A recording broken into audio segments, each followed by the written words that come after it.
Hello, my name is Matthew, and I just read The Adventure of the Six Napoleons by Sir Arthur Conan Doyle. This is a part of my read along series and book club with Steve Donahue. We are reading murder mysteries in the month of March, and we're reading all of the Sherlock Holmes short stories. And The Adventure of the Six Napoleons features one of our recurring characters, Inspector Lestrade from Scotland Yard, and he's coming to Sherlock with a puzzling case. And I love the dynamic between Lestrade and Sherlock. And this one really highlights how Lestrade views a case and how different it is from Sherlock. Their deductive reasoning, their deductive reasoning powers. And so this story is very similar to that wild goose chase of a mystery, the blue carbuncle. We had a man running around looking for these geese. He's looking for a particular goose that has a very valuable jewel inside of it. That's the reveal of the whole story. But Lestrade comes to Sherlock and says, I'm not even sure if this is something that's up your alley. It might actually be a case that Watson might be able to be more helpful solving. We have this madman running around who is running around town who is so angered and has a violent reaction to Napoleon that every time he comes across a statue of Napoleon, he smashes it to pieces. And Lestrade even says, there's nothing really wrong with that. If you hate Napoleon and you have a statue that you want to smash because you can't stand the sight of it, that's your choice. But when you go around breaking and smashing other people's property, then we have a problem. And so he goes on to tell this story that there's this man, and he had a Napoleon plaster statue, and he smashed it to pieces. And then later on, he's in someone else's. Breaks into someone else's house, finds this statue, runs out of the house at nighttime, goes over to a lamppost and smashes another Napoleon. And it's an identical statue. It's not just any image of Napoleon or any statue. These are replicas that were, at some point, there was several of these statues that were all made at the same time. And of course, as a reader, and Lestrade explaining this to Sherlock, immediately it makes a lot more sense that it's not a madman running around just breaking up Napoleon statues, but instead he's looking for a certain Napoleon statue, much like the other unfortunate person who is looking for a particular goose. And Sherlock is interested in the case because it's, as it's often mentioned, singular and unique and promising. It has lots of strange clues. It has a mystery that needs to be solved somehow. So Sherlock is interested, and Lestrade reports back that now it's gotten serious. There's been a murder. And so it's not just someone running around breaking statues. There's now a man that has been found dead at a doorstep. And again, another broken Napoleon statue. And so Sherlock and Watson start investigating, and we get a fairly good example of the procedural steps that any detective might take with what we know. There's someone breaking statues, they're very particular statues. Now we have a dead man, he has a photograph in his pocket. We know that he wasn't the person that had broken one of the statues. So there's a case to be solved. And so Sherlock and Watson figure out who was selling these statues. And they're asking, Sherlock's asking questions and learning more.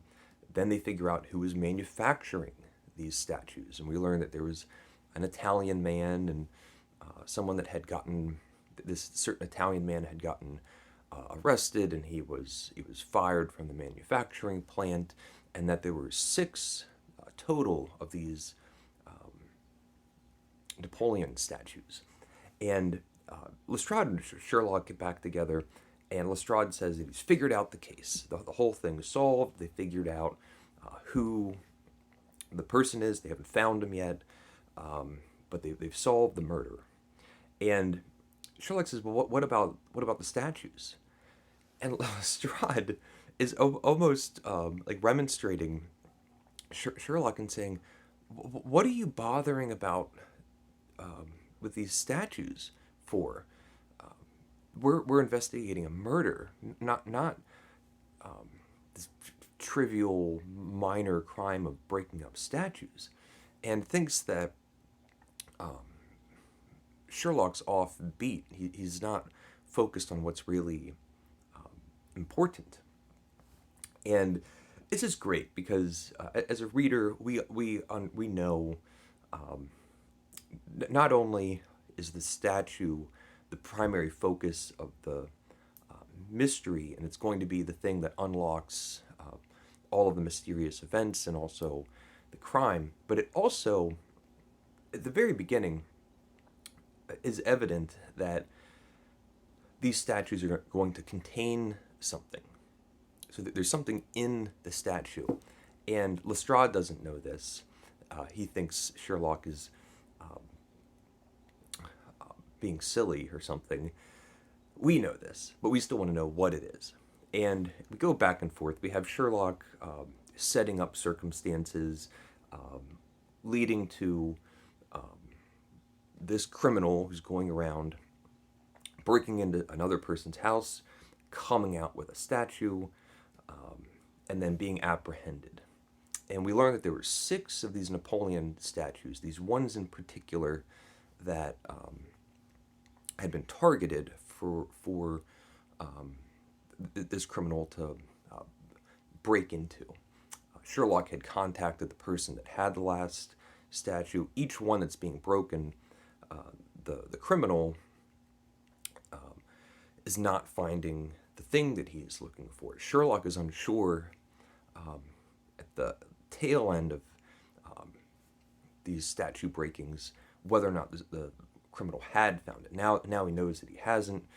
There had been 5 of these statues broken up to this point, and we're now down to the last one. And we're back in the Baker Street apartment. Lestrade is there, Sherlock and Watson, and of course Sherlock's always flying out these telegrams, and someone arrives at an appointed time at the request of Sherlock, who had sent out an invitation. Person comes in, he has a wrapped bag. It's the 6th Napoleon statue. Sherlock's offering him £10 for something that the person originally bought only for a few shillings. And he documents in writing that he is selling it, and now it's Sherlock's property, and he had paid for it, and off they go. And so we have the mystery solved as far as who did it. We don't still really know why, and we don't know what's in the statue. And even though the great reveal is one of those curveballs out of left field, new bits of information, an exposition dump on the reader, nothing that we could have guessed specifically, other than there's something in the statue, it's still satisfying, and Doyle pulls it off really well. So we get the moment that we've all been waiting for, the smashing of the statue, and Sherlock pulls out a black pearl, and I can't remember the name of it, but it's like a very famous, the most famous, the most prized, rarest black pearl of Borneo or something. Maybe it was a place Italian. I can't remember now. And it turns out that it's a pearl that had gone missing a year ago, or more than a year ago at the time that these events are taking place. And Sherlock had very early on in this strange investigation of Napoleon statues had started making connections. He knew that there was something in the statue, and even though as we backtrack we can see Doyle using the information that we have to line up accordingly with the exposition dump of how the Black Pearl ended up in the statue. So everything makes sense as far as I read it. There's no inconsistencies. But it's all this brand new information. And just the moment where he's holding the pearl, Sherlock's holding this black pearl, and Watson and Lestrade are just dumbfounded and thunderstruck in astonishment that he's holding this thing. Not only did he know that there was going to be something in the statue, he knew exactly what it was going to be. And Lestrade, who had been doubtful of the direction and the attention that Sherlock was paying throughout this case, focusing more on the statues than the murder, just gives it all up. It just says to Sherlock, of all of the amazing things, this has to beat all of them. This was just incredible. And Watson even says that Sherlock is often seen as this nearly mechanical, rational thinker.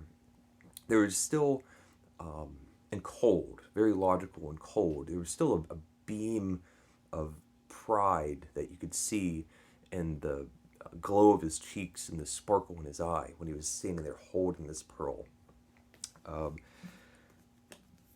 And of course, it's great just seeing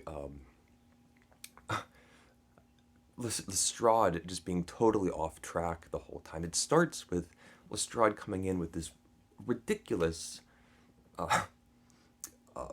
case that just any reflective thought would have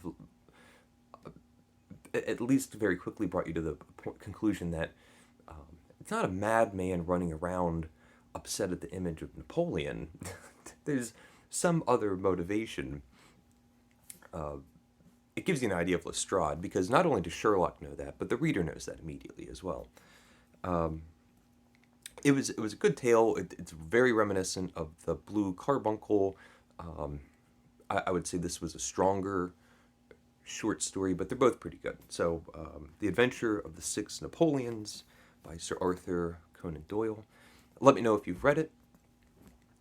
Thank you for watching. Please leave a comment if you would like, and take care.